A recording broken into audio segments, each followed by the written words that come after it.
Assalamualaikum warahmatullahi wabarakatuh. Saya Vijen Valen Devran dengan NIM di 1121092. Kali ini saya akan melanjutkan ke pertemuan 4, yaitu dinamika dan tantangan integrasi nasional. Di sini kita membahas tentang pengertian integrasi nasional. Integrasi itu sendiri berasal dari dua kata. Integrasi nasional itu berasal dari dua kata, yaitu integrasi dan nasional. Integrasi berasal dari bahasa Inggris integrate, artinya itu menyatu padukan, menggabungkan, mempersatukan.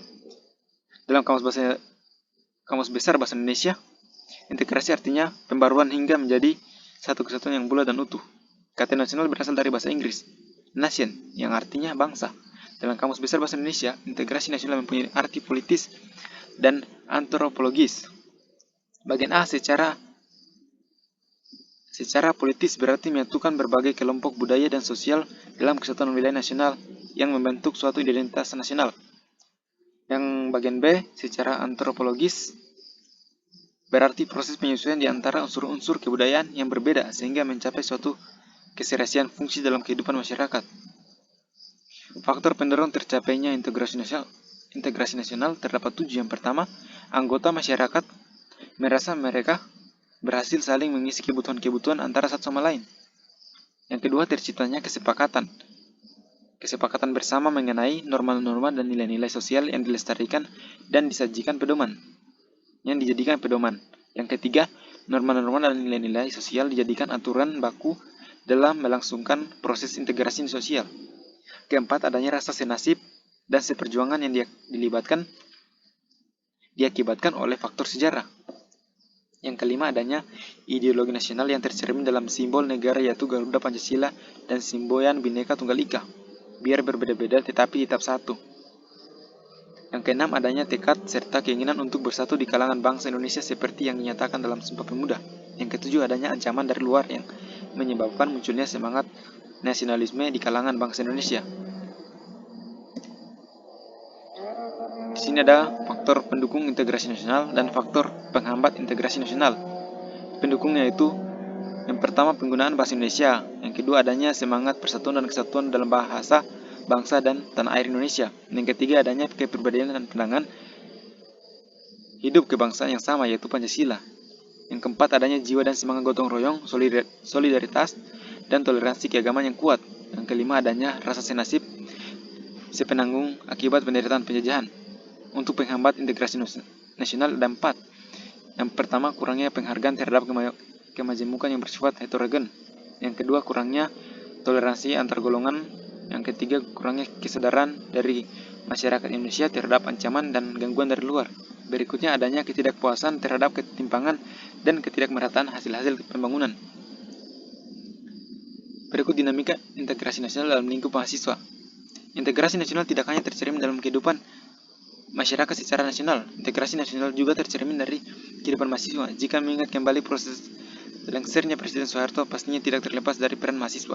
Dalam pelengseran Presiden Soeharto dari jabatannya, para mahasiswa dari berbagai daerah bersatu dan menyampaikan aspirasi masyarakat Indonesia yang selama pemerintah Presiden Soeharto dikekang dan tidak pernah diberi kesempatan untuk menyampaikannya. Aspirasi yang diperjuangkan mereka anggap memang harus untuk disampaikan dan didengar oleh pemerintah. Mereka bersama-sama melakukan demonstrasi. Mereka bersatu menjadi satu dengan satu tujuan, yaitu melengsarkan kedudukan Presiden Soeharto yang dianggap banyak sekali kecatatannya dan sangat dekat dengan KKN serta tidak pro rakyat. Dalam penyampaian aspirasi tersebut, para mahasiswa tidak memikirkan lagi dari mana mereka berasal, dengan siapa mereka bekerja sama, tetapi yang terpenting bagi mereka adalah bagaimana caranya menyampaikan aspirasi rakyat dan melepaskan rakyat dari belenggu kekuasaan pemerintah Soeharto. Berikut tantangan integrasi nasional. Ada tantangan militer. Tantangan militer ini bisa berupa ancaman militer, yaitu ancaman yang menggunakan kekuatan bersenjata dan terorganisasi yang dinilai mempunyai kemampuan membahayakan kedaulatan negara, keutuhan wilayah, dan keselamatan segenap bangsa. Ancaman militer dapat berupa agresi atau invasi, pelanggaran wilayah, pemberontakan bersenjata, sabotase, spionase, aksi teror bersenjata, dan ancaman keamanan laut dan udara. Agresi suatu negara yang dikategorikan mengancam kedaulatan negara kedaulatan wilayah dan keselamatan segenap bangsa Indonesia mempunyai bentuk-bentuk mulai dari yang berskala paling besar sampai dengan yang terendah. Invasi merupakan bentuk agresi yang berskala paling besar dengan menggunakan kekuatan militer bersenjata yang dikerahkan untuk menyerang dan menduduki wilayah Indonesia.